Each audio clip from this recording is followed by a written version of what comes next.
So the big question is, if you're going to sell your home, should you ignore Zillow Zestimate? When I sold my home in Alexander Valley last year, the Zestimate showed it was worth 1.625 million. I actually put it on the market for 1.2 million and I sold it for 1.25 million within a week. Did I sell myself short, or was the Zestimate simply wrong? So my name is David Hargreaves, a realtor in Sonoma County. I'm one half of the Brewington Hargreaves team. And I write blogs and create videos about the real estate market and really what it's like to live in Sonoma County. So if you own a home, you've probably looked at how much it's worth on Zillow or Redfin or one of those real estate sites. The chances are you were either over the moon or incredibly disappointed. But should you pay any attention to it? The short answer is you should probably take it all with a large grain of salt. In this video, I'll explain why these types of valuations are more often wrong than right. So these house price estimators on websites like Zillow and Redfin, they use automated algorithms known as automated valuation models to estimate home values. They rely on various different data sources and statistical models, but they really don't have any understanding of the full context of the property or even an understanding of its unique features. So let's face it, you've never invited Zillow into your home to see if your kitchen was remodeled or whether you put in a swimming pool. At its most basic level, the algorithm is looking at the square footage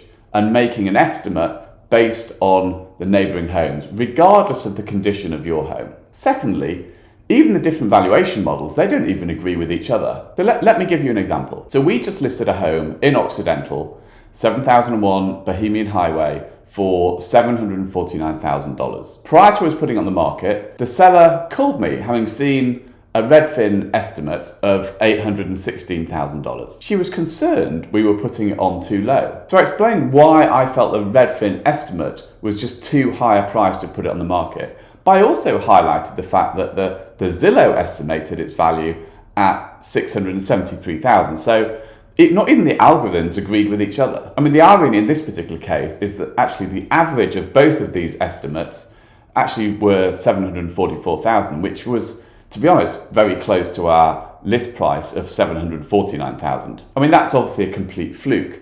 And I'm definitely not suggesting that if you average out a Zillow estimate and a Redfin estimate, and that's how you come up with a value for your home. Definitely not. So why are Zestimates so often so far off? If you look at the data from Zillow, they claim that their estimates on average are 95 to 96% accurate. I mean, that may be true across the whole of the US, but then the vast majority of homes where I sell in Sonoma County are not your average US tract home. In Sonoma County, I'd say you're lucky if the Zestimate is within 10% of the value of your home. So what are the main reasons these automated models get valuations so wrong? Well, the most common reason is that they base their estimate on the wrong data. AVMs rely on data from public records such as tax assessments and previous sales data. So the estimate is only as good as the data that the algorithms use. I mean, it's not unusual for tax records to misstate the number of bedrooms or bathrooms or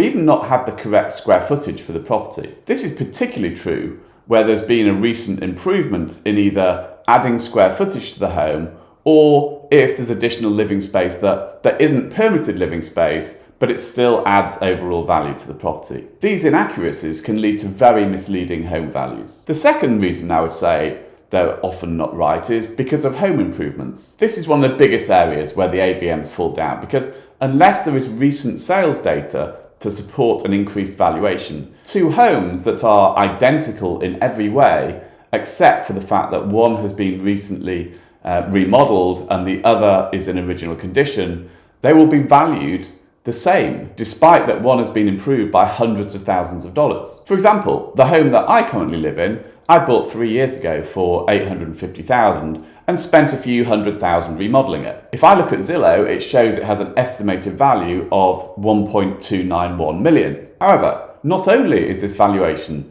based on incorrect data because it's got 2 bathrooms and not 3 bathrooms, but it also takes no account of the fact that the house has been literally remodeled from top to bottom. The fair market value for the home is nearer 1.7 million. So it's fine for me as I know how these estimates work. But if I put this on the market for 1.7 million and potential buyers saw the Zestimate of 1.3 million, they'd probably think I was charging too much, which is, to be honest, it's just not helpful to the seller. So the third reason is property layouts, they make a big difference. At the most basic level, if we take two homes with identical square footage, but one is a single level home and one is a two-story home, you can expect the single level home to sell for a significant premium. The difference a layout makes is also a lot more subtle than that. If we take two identical homes with the same square footage, and one home has the kitchen dining area opened up, and the other still has the downstairs divided into separate kitchen, separate dining, and separate living room, the open plan home will almost always command a premium. Unfortunately, not all square footage is created equal in terms of dollar per square foot. Homes with large hallways, staircases, or other areas that are not considered livable will likely result in an estimated price that is just too high. The fourth reason, I'd say, is land values will often distort the estimates significantly. So because another factor that throws off the estimates that comes from websites such as Redfin and Zillow are these land values, because the algorithms are heavily weighted towards dollar per square foot. If there is a 1,200 square foot 2-bed, 2-bath home on 20 acres of planted vineyard, Zillow will almost certainly undervalue it because it will not attribute enough value per acre to the acres of planted vines, which can easily add, $100,000 per acre to the value of the property. This is why you need to be really careful using dollar per square foot on more rural properties, because the value of land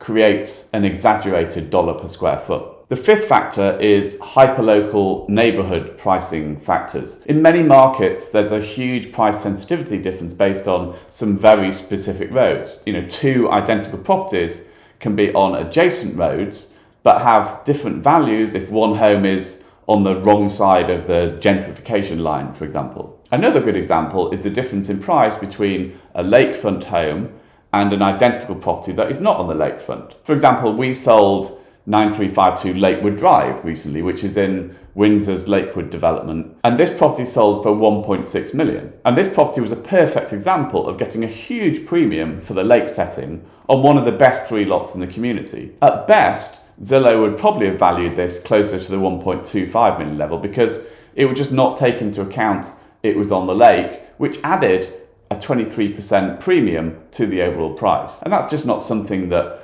something like a Zestimate would ordinarily take into account. So another reason is market demand. As with any market, supply and demand is the single biggest factor in pricing. One good example of this is driven by the restrictions that are put on homes when it comes to being able to vacation rent a home or not. So in Sonoma County, because various areas are in what's called an exclusion zone where homeowners are not allowed to vacation rent, this creates a higher demand for homes that are just outside of these zones. For example, there's a property that came on the market a couple of weeks ago which was sandwiched in between 2 exclusion zones, which you can see here marked by the red dotted line on this map on the top left and then on the right hand side. One of the single biggest reasons this home got so many offers and why it got bid up to 1.3 million from its asking price of just under 1.1 million is because of its unique neighbourhood location when it comes to being able to vacation rent it. The final factor, I would say, are homes that have what I'd call architectural significance or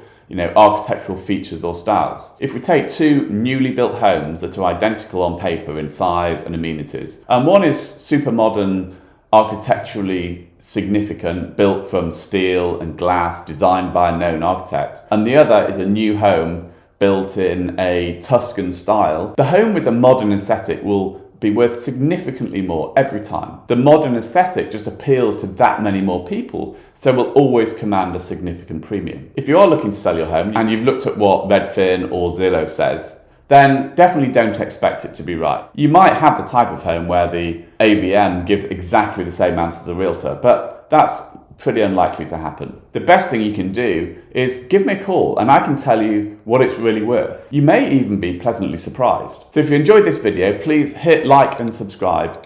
Until the next video, go well.